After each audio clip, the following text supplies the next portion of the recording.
बुधवार की रात को पकड़े गए सेक्स रैकेट में अब तक की जांच में पुलिस को कई अहम जानकारियां मिली हैं। इनके नेटवर्क का पता लगाया जा रहा है। देह व्यापार का सरगना संजय तिवारी है। उसने शहर के विजयनगर स्कीम नंबर 41 में 15,000 रुपए महीने में 3 मंजिला मकान किराए पर ले रखा है। इस मकान में उसने विदेशी नस्ल के 3 कुत्ते पाल रखे हैं। उसके साथ साहिल, निखिल, आजाद और उसकी पत्नी रोशनी काम करते थे। पुलिस पूछताछ में यह भी पता चला है कि नेपाल और पश्चिम बंगाल से आई युवतियों को जबलपुर के बाद बांधवगढ़ और कान्हा जाना था, वहीं उनकी बुकिंग थी। साथ ही पुलिस से मिली जानकारी के अनुसार इन्हें कान्हा और बांधवगढ़ ले जाने के लिए लग्जरी कार आने वाली थी। पुलिस एक हफ्ते से लगातार घर की निगरानी कर रही थी। एक पुलिसकर्मी को ग्राहक बनाकर भेजा गया। इसके बाद सभी को गिरफ्तार कर लिया गया।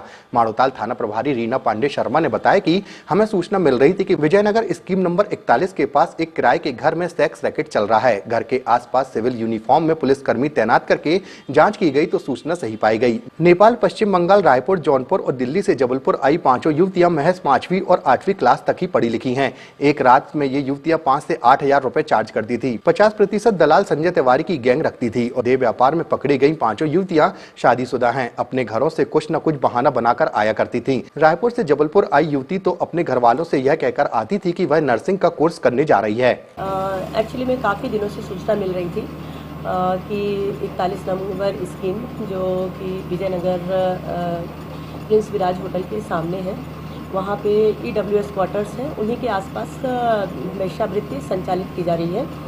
तो इसके संदर्भ में कई दिनों से सूचना मिल रही थी। वरिष्ठ अधिकारियों के द्वारा एक श्रीमान पुलिस अधीक्षक महोदय के द्वारा टीम गठित की गई, जिसमें मुझे लीड करने हेतु निर्देशित किया। हम लोगों ने इसमें काफ़ी मेहनत की, कई दिनों से इस पर नज़र रखी। फिर प्रॉपर कार्रवाई करते हुए हमने अपने आरक्षक को वहाँ पे इन्वॉल्व किया, भेजा, तो ये इन चीज़ों को क्लियर किए और तत्काल हम लोगों के द्वारा वैधानिक कार्रवाई की गई।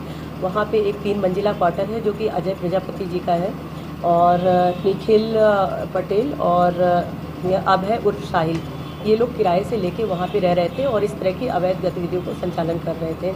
जब हम मौके पे पहुँचे तो वहाँ पे हमको कई लड़कियाँ मिली। इसके अतिरिक्त कुछ आपत्तिजनक स्थिति में भी मिले और जो लड़कियाँ थीं, अचंभव की बात है कि वो यहाँ की नहीं थी बल्कि बाहर की थी, जैसे नेपाल की थी और पश्चिम बंगाल की थी, अदर स्टेट,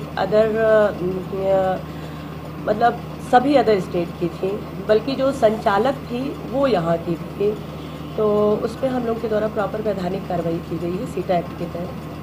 कोई बाहर होटलों में सप्लाई करने का कोई ऐसा कुछ मामला है क्या? हाँ, जैसा कि इन लड़कियों से बात की, इनका स्टेटमेंट वगैरह लिया तो इनके द्वारा बताया गया जैसे बांधवगढ़ ले जाते थे, कान्हा ले जाते थे, बड़ी बड़ी गाड़ियाँ आती थी, उनसे जाया करती थी। इसके अतिरिक्त अन्य जो जबलपुर शहर के कई होटलों में भी जाती थी, जहाँ कई लोग आते थे, कद्देदार लोग भी आते थे।